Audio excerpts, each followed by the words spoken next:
Voilà, donc c'est possible. Et donc pour tous ceux qui sont un petit peu sur le carreau cette année et qui ne se sentent perdus, comme si ce projet-là était abandonné, eh bien non, pas du tout.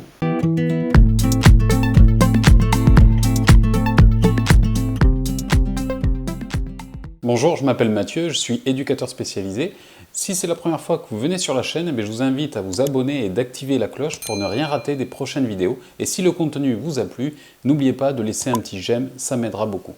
J'ai reçu du courrier et plusieurs personnes m'ont exprimé qu'elles ne pouvaient pas accéder à la formation d'éducateur, que ce soit AES, ME ou ES, ou même bien d'autres en fait, parce que soit elles n'ont pas été reçues par Parcoursup, soit elles n'ont pas été acceptées dans leur choix, soit elles n'ont pas eu le temps de s'inscrire, elles se sont mal pris ou trop tard, et ce qui fait qu'elles se retrouvent le bec dans l'eau et leur choix premier, qui est de devenir éducateur et donc de travailler dans le social, fait qu'ils ont plusieurs mois, ils vont avoir une année d'attente, a priori. Donc, les questions qui reviennent souvent dans ces cas-là, c'est qu'est-ce que je peux faire pour ne pas perdre ce temps et pour l'utiliser au mieux. Je vous renvoie à une des vidéos, une des premières vidéos que j'ai publiées sur la chaîne, que je vais mettre en description ici. C'est la vidéo où je donne quelques idées pour se faire une expérience, une première expérience dans le social ou dans le médico-social. Et le conseil supplémentaire que j'aimerais donner à tous ceux qui sont dans ce cas-là, c'est que vous ne devez pas vous laisser, un, abattre, et deux, je vous conseille vraiment de choisir de faire le forcing et d'insister à chercher du travail, une activité, rémunérée ou non, dans ce milieu-là. Parce que cette expérience-là, pendant les mois qui vont arriver, elle va être déterminante déjà pour votre recevabilité à la rentrée prochaine, et elle va vous enrichir énormément. Parce que même si vous êtes reçu de toute manière, si vous avez 6 mois, 1 an d'expérience, ça va changer la manière d'envisager les choses déjà dès la rentrée pour vous, dès le début de la formation. Donc profitez-en, enfin utilisez ce temps à bon escient. Vous avez de la lecture, évidemment, vous pouvez toujours lire, et puis surtout, confrontez-vous à la réalité, allez sur le terrain, faites du bénévolat au pire si vraiment vous n'arrivez pas à vous faire embaucher quelque part. Vous n'êtes pas obligé d'être diplômé pour trouver du travail dans le social ou dans le médico-social. C'est pas vrai du tout. Il y a des boîtes d'intérim qui sont spécialisées qui sont dédiées au social. Donc il faut aller voir les démarchés, il faut aller voir les structures, faites des candidatures spontanées. Allez-y une fois, allez-y deux fois, allez-y trois fois, insistez avec toujours douceur, mais montrez que vous êtes présent.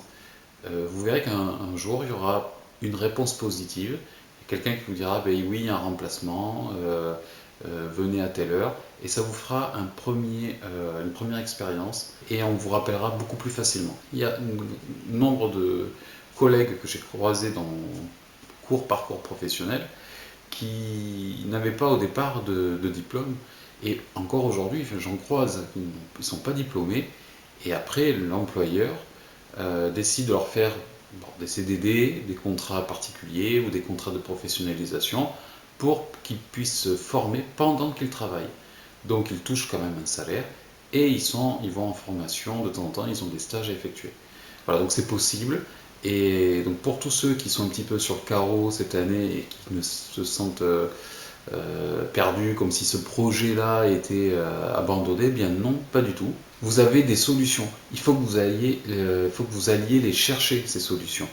C'est ce qu'on demande, c'est une qualité première qu'on demande à un éducateur, c'est de trouver toujours des ressources, de trouver des solutions, d'inventer quelque chose d'autre. Vous imaginez bien que c'est pas un métier rare, c'est pas du tout insurmontable de trouver un remplacement, même d'intérim, dans le social ou le médico-social. Donc, euh, il faut se retrousser les manches, il faut faire plusieurs établissements, il faut appeler, il faut envoyer des mails.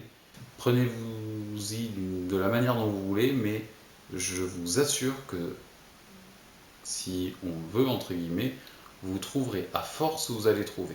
Donc, ce n'est pas facile, ça demande de l'énergie, ça demande de la persévérance, mais vous allez trouver, c'est sûr.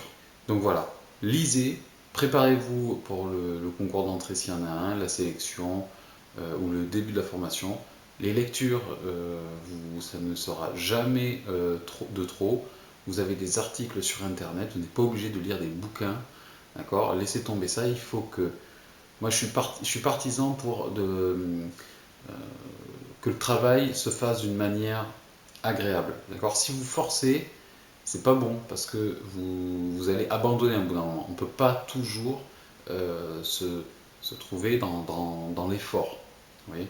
Donc il faut que vous arriviez à faire rentrer dans votre vie des petites activités, des petits temps de lecture, de recherche, d'emploi, je veux dire, et que ça fasse partie de votre emploi du temps de la semaine.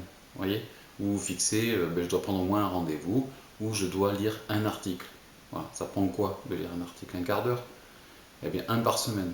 Si vous avez une année avant d'intégrer la formation, ça va vous en faire des articles, ça va vous en faire une culture sur le métier. Donc, vous avez tout intérêt à faire ça. Franchement, vous allez voir, vous me remercierez plus tard. N'oubliez pas que si vous avez besoin d'une aide efficace pour atteindre un but précis, vous avez en description, en lien, quelque chose qui pourra vous aider. Dans ce lien, je vous propose une solution pour ne plus être seul face à vos difficultés. Et surtout, vous trouverez comment je mets en place une stratégie personnalisée à votre cas pour que vous avanciez et pour qu'on puisse résoudre vos difficultés ensemble. Vous trouverez du contenu gratuit, vous trouverez aussi comment me joindre pour qu'on puisse discuter de vos problèmes et de comment les résoudre. Je vous remercie d'avoir regardé cette vidéo, partagez-la, mettez un j'aime et je vous dis à très bientôt.